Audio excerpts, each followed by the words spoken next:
Olá, boa noite. Garantir a segurança, a distribuição de alimentos e produtos de saúde, o monitoramento das fronteiras e proteger o consumidor. No momento de pandemia do novo coronavírus, essas são algumas das ações do Ministério da Justiça e Segurança Pública.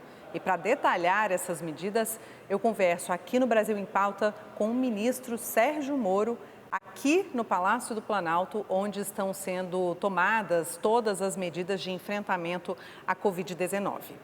Olá, ministro, obrigada pela entrevista aqui na TV Brasil. Eu vou começar perguntando então para o senhor sobre a situação das fronteiras que já foram fechadas, tanto aéreas quanto terrestres, para a entrada de estrangeiros de todas as nacionalidades. Como é que vai ser feito esse monitoramento? Veja, desde que houve o agravamento a nível mundial dessa pandemia do coronavírus, vários países passaram a fechar suas fronteiras, o Brasil entre eles. Nós editamos o primeiro ato em 17 de março, envolvendo a fronteira específica com a Venezuela. Hoje até devemos estar prorrogando esse fechamento com a Venezuela.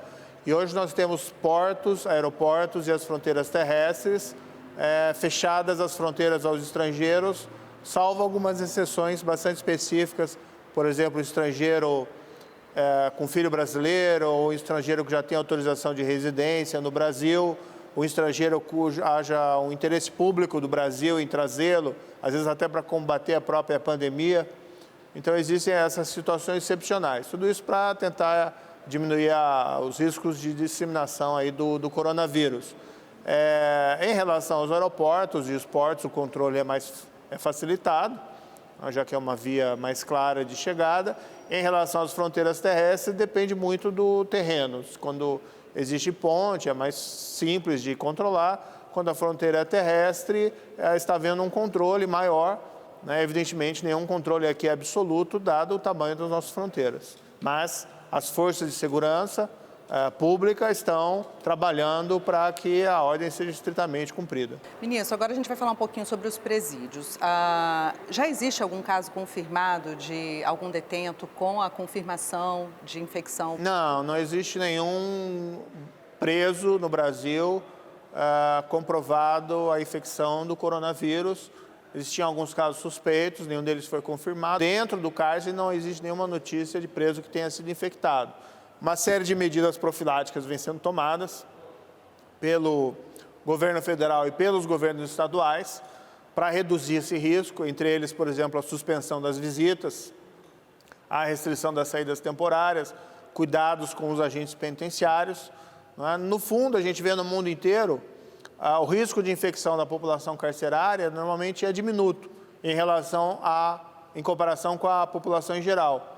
Na China, os dados que eu tenho de uma população de 1,7 milhão de prisioneiros, cerca de 800 foram infectados.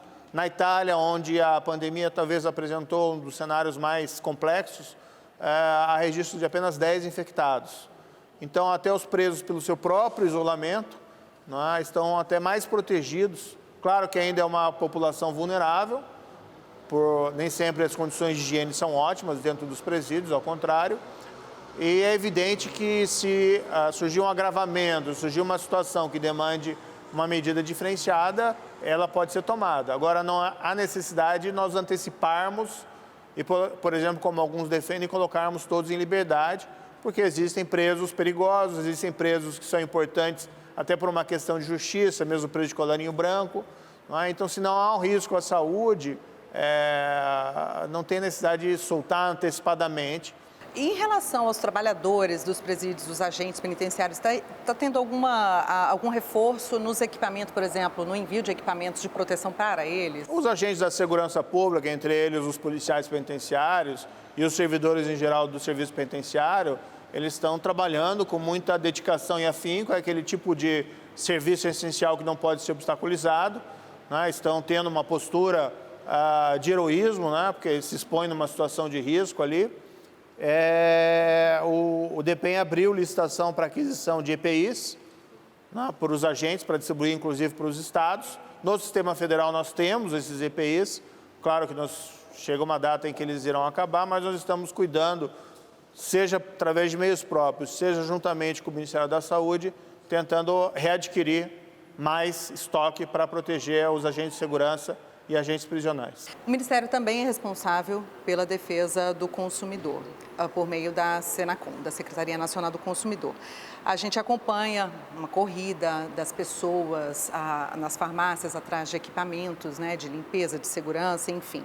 Existe uma fiscalização específica reforçada com relação a isso, voltada para o consumidor? Onde que o consumidor pode buscar ajuda ou que canais que ele tem diretos com o Ministério da Justiça para tentar denunciar esse tipo de abuso que está acontecendo?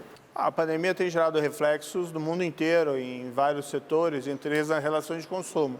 Então, nós vimos isso na questão das aéreas, por exemplo, das remarcações, cancelamento de voo. A Senacom trabalhou por um termo de ajustamento de conduta para que pudessem fazer as remarcações dos consumidores sem cobrança de taxas extras ou multas, isso foi muito positivo. Mas a Senacom tem trabalhado muito com a tentativa de buscar, vamos dizer assim, posturas conciliatórias, né? de se buscar ajustamento de conduta, de tentar acertos dentro do mercado para que não haja esses reajustes de preços, certo? Agora, evidentemente, podem existir situações em que realmente seja necessário um sancionamento. Ministro, para a gente encerrar, sobre a Força Nacional de Segurança Pública, o senhor já anunciou que ela vai continuar atuando para garantir essa segurança em todo o país nesse momento de pandemia. Como é que vai ser esse apoio em todo o Brasil? Algumas áreas, algumas cidades, alguns estados precisam de um reforço maior, uma atenção maior do governo? A Força Nacional de Segurança Pública foi colocada à disposição do Ministério da Saúde para apoiar ações dos agentes de saúde e do próprio Ministério da Saúde. Os detalhes operacionais ainda estão sendo planejados com o Ministério da Saúde, mas isso pode envolver uma série de ações, como escoltas, como guardas de locais estratégicos para o Ministério da Saúde, seja instalações hospitalares, seja instalações de fabricação de medicamentos ou de equipamentos médicos, a realização de ações de higienização, acompanhando, por exemplo, agentes de vigilância sanitária. Existe uma gama de condutas, de ações que podem ser realizadas pela Força Nacional. Nós entendemos por bem que, nesse momento, era necessário um redirecionamento das ações da Força Nacional em prol da saúde de todos os brasileiros. Isso não sai da área de atuação deles? Não, de forma nenhuma. É um apoio à segurança pública, à incolumidade não só do patrimônio, mas da integridade das pessoas. Nós entendemos que essas ações da saúde são prioritárias e, muitas vezes, a presença, às vezes ostensiva, uma ação mais incisiva de um agente de segurança pública dá mais segurança, conforto e efetividade a uma ação do Ministério da Saúde. Tá certo. Ministro Sérgio Moro, ministro da Justiça e Segurança Pública, muito obrigada pela entrevista. Agradeço, Daniela. Muito obrigado.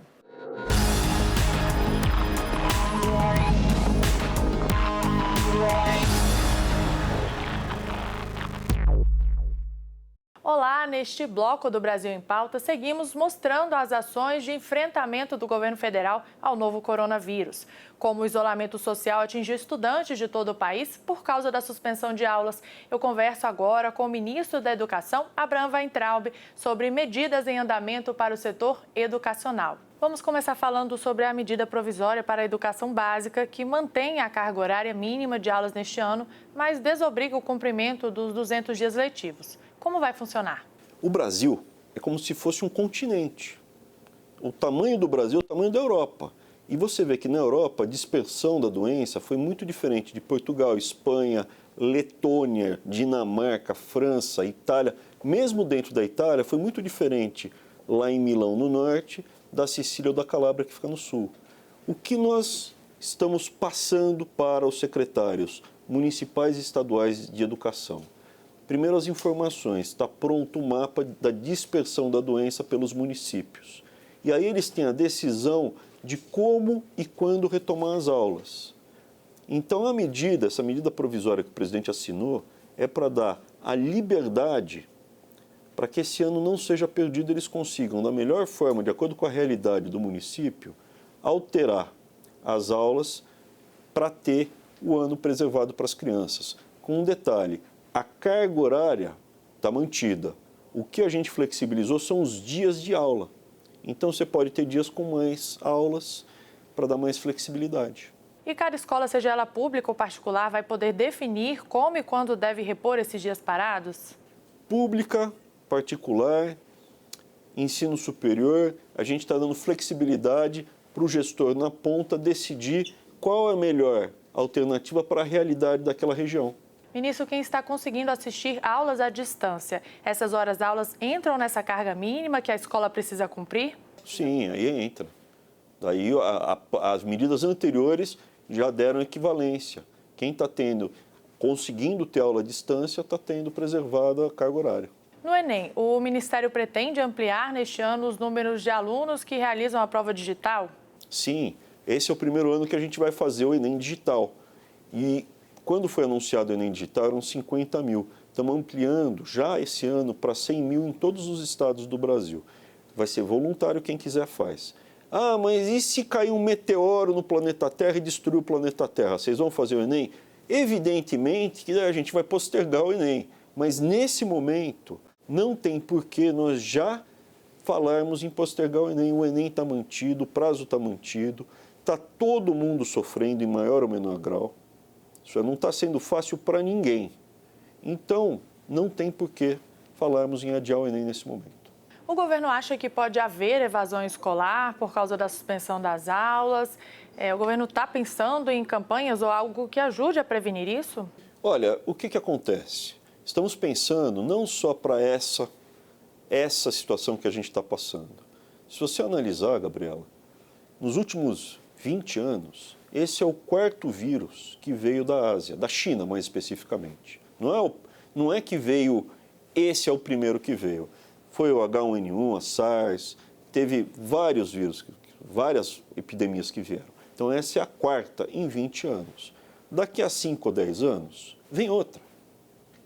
O ambiente que eles têm lá, que gera a proliferação, o surgimento e a proliferação de uma crise dessa, vai continuar existindo. E nós temos que preparar a nação brasileira para passar por situações como essa de uma forma mais suave do que está sendo dessa vez. Então, sim, estamos vendo educação à distância, mais internet para as crianças, mais material didático à distância, mais homeschooling. Estamos analisando todas as estratégias para essa crise e para as crises futuras, porque dificilmente uma outra epidemia como essa vai parar. Inclusive, aproveitando, nós fizemos uma ampliação no número total de bolsas no Brasil para mestrado e doutorado, sendo que essa ampliação foram 6 mil bolsas a mais criadas. Dessas 6 mil, 2.600 para o estudo de epidemias, como o coronavírus. Tá? Então, estamos sim no MEC, trabalhando para que medicina, engenharia, veja, o respirador, o pulmão mecânico, que hoje está todo mundo correndo para conseguir os respiradores, né? Engenharia, que trabalha junto com medicina. Então, tem muita coisa que o MEC está se reposicionando para poder, nos próximos episódios, dar mais conforto, mais tranquilidade para a população. Nós estamos acompanhando também uma infinidade de pesquisadores em universidades federais desenvolvendo aparelhos, institutos federais produzindo máscaras. Enfim, a comunidade acadêmica está unida ao esforço de enfrentar o coronavírus? Está unida, a gente vê muitas universidades trabalhando nessa área dos respiradores, os hospitais universitários, poucas pessoas sabem disso. Nós temos a maior rede de hospitais do Brasil, a rede de hospitais universitários, chama EBSER. São 40 hospitais universitários. Nós reforçamos o caixa, mandamos 260 milhões para os hospitais, conseguimos da economia a autorização para contratar 6 mil profissionais a mais, porque nesse combate o profissional de saúde é o que mais tomba na batalha, porque ele tem um contato direto com a doença, ele fica mais doente. Então a gente reforçou a equipe para ter quem substituir quando cair. Estamos correndo também para inaugurar 100 leitos no Hospital das Clínicas de Porto Alegre, que a gente já soltou o dinheiro. Isso foi no dia 13 que a gente fez tudo isso. Então, já está aparecendo as ações. E cada vez mais tentando ter mais estrutura para receber as pessoas quando elas ficarem doentes. Na medida provisória também tem mudanças para diminuir a duração dos cursos de medicina, farmácia, enfermagem e fisioterapia. Como isso pode ocorrer e por que essa medida? Pelo seguinte, nesse momento é como se fosse uma guerra. A gente tem o nosso corpo de heróis que vai para a frente de batalha, que são os médicos, enfermeiros, o pessoal da área de farmácia, o pessoal da área da fisioterapia, né? Porque eu tenho que depois melhorar a capacidade respiratória de quem passar pela doença. Essas pessoas que estão em contato vão ficar doentes, vão cair, vão sair do circuito. Então, esse pessoal que está se formando, e é mais jovem, inclusive, os mais jovens eles estão mais imunes. Eles podem auxiliar o pessoal mais velho na linha de frente à medida que houver essa perda de equipe, na substituição. Então, nós criamos a MP para permitir que o aluno que já completou todas as matérias e está no finalzinho do estágio dele, né, que ele tem a parte do estágio prático, ele está já no finalzinho, ele consiga já colar o grau e ir para a linha de batalha. Obrigada, ministro, pela entrevista. E você pode acompanhar todas as ações do governo federal para o enfrentamento ao coronavírus aqui na TV Brasil.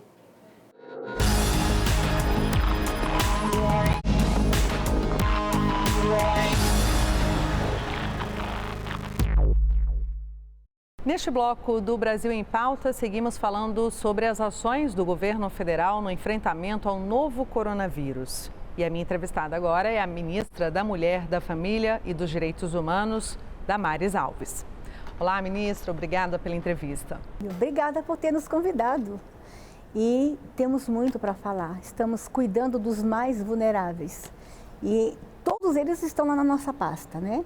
Inclusive as pessoas com deficiência, os imigrantes, a população de rua. Então, os mais vulneráveis estão lá na pasta do Ministério da Mulher, da Família e dos Direitos Humanos. E uma coisa, nenhum vai ficar para trás, ninguém vai ficar para trás. Bem, ministra, a gente começa então desse amplo público que o Ministério cuida. A gente começa falando das mulheres e da preocupação que a senhora já demonstrou e trouxe dados sobre o aumento de violência doméstica, de violência contra a mulher. Que medidas o governo e o Ministério vêm adotando para evitar esse crescimento ou pelo menos parar esse crescimento ou aumentar o número de denúncias? No Brasil, nós temos dois indicadores. Um é o Rio de Janeiro. O número de denúncias no Rio de Janeiro cresceu mais de 50% no mês de março. E nós temos um indicador no nosso Ministério. No mês de março, o nosso Ligue 180 registrou mais de 9% o número de denúncia. Agora, a gente tem um número de denúncia maior ou a violência cresceu? No Rio de Janeiro, a gente questiona se cresceu tanto a violência ou foi a denúncia. Porque no Rio de Janeiro, a gente está com o serviço de boletim de ocorrência online. Então, a mulher está tendo a oportunidade de fazer o registro online. Mas, de qualquer forma, 50% tem uma indicação aí que a violência cresceu. E nós estamos preocupados, muito preocupados, ao ponto que como lá a denúncia cresceu, o governo federal veio com uma novidade. Qual é a novidade? O nosso 180 agora também vai ser online. A mulher não vai precisar mais ligar, então somente ligar. Por quê? Geralmente a pessoa agressora está do lado dela. Então, ligar, às vezes ela fica intimidada, ele vai ouvir ela ligando. Então, o governo federal agora está entregando para o Brasil um aplicativo. Qualquer mulher vai poder baixar gratuitamente o aplicativo e ela vai poder fazer a sua ocorrência, a sua denúncia ali no seu próprio celular.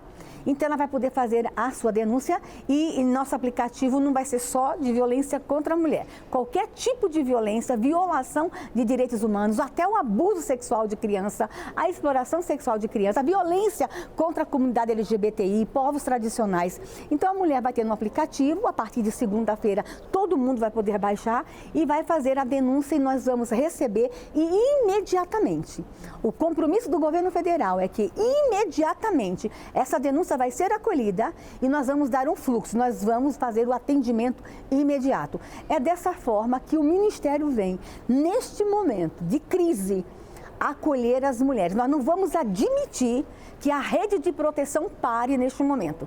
A rede de proteção da mulher ela está em pleno funcionamento. Nós não queremos só ficar livre do coronavírus, mas nós queremos que as mulheres saiam de suas casas com seus rostos perfeitos e a sua alma curada também. Nós não vamos admitir a violência doméstica nesse período. O vírus não é motivo. O confinamento, o isolamento não é motivo para a agressão de mulheres nesse período. Ministra, então eu acho que é importante só a gente reforçar isso. São 2 canais. O Ligue 180 agora pode ser feito, a denúncia pode ser feita pelo canal no site e no aplicativo para celular. E as mulheres vão poder, inclusive, enviar fotos, documentos. Imagens, vídeos, foto, documento, áudio. Ela vai poder fazer tudo isso por meio do aplicativo. E de que forma o Ministério conta com parcerias para essa ajuda, para acolher mulheres? Olha, veja só, nesse momento, se a gente tiver um boom na violência contra a mulher, agora nessa fase do coronavírus, se a gente tiver esse boom, nós já estamos conversando com instituições religiosas e já estamos conversando com o Ministério do Turismo. Se houver necessidade da gente tirar mulheres de casa e a gente não tiver abrigo suficiente, o ministro do Turismo já sinalizou que alguns hotéis no Brasil e pousadas poderão ser disponibilizados para nos ajudar no acolhimento dessas mulheres. Todas as mulheres fiquem sabendo. Não fique com medo de denunciar porque você não tem para onde ir. Nós vamos te proteger. Você vai ser protegida. Você vai ter um lugar para ficar. A senhora demonstrou a preocupação também com a situação das crianças e adolescentes, principalmente porque também estão dentro de casa, no contato com mais adultos e tal. Qual é a orientação com relação a esse público específico? Eu quero fazer um apelo. Denuncie. E a gente garante o anonimato e o sigilo ao denunciante. Com relação à criança, não se omitam nunca. Sabe aquele choro estranho? Aquele barulho estranho que você está escutando na casa do vizinho, mas você está na dúvida? Na dúvida, denuncie. Deixa que nós vamos tirar a dúvida. Deixa que o Conselho Tutelar vai tirar essa dúvida. É melhor você dormir com a consciência tranquila. Que você denunciou e nós chegamos à conclusão que não era nada, era só um choro, do que você, o resto da vida, ter a consciência pesada que você não protegeu uma criança. Bom, ministra, além dessas preocupações com esses públicos, tem também a população idosa, que é a população, digamos assim, em foco dessa doença, do novo coronavírus. Quais são as medidas específicas? Os abrigos, a gente sabe onde eles estão e quantos são, mas mesmo assim, a gente queria muito contar com a colaboração da sociedade. De que forma? Você sabe onde tem um abrigo na tua cidade? Passa lá em frente, vê se está tudo bem. Bate no portão, pergunta, tá tudo bem aí? Tá faltando alguma coisa? Liga para nós. Mas os abrigos a gente tem um controle porque o município tem um cadastro. Mas nossa preocupação é aquele idoso que mora sozinho. Então assim, vamos todo mundo ajudar todo mundo? Vamos fazer uma rede de proteção a esse idoso que mora sozinho? Vamos ver se ele não está sendo explorado? Sabe uma preocupação minha, e aqui eu quero falar para advogados, eu quero falar para líderes religiosos.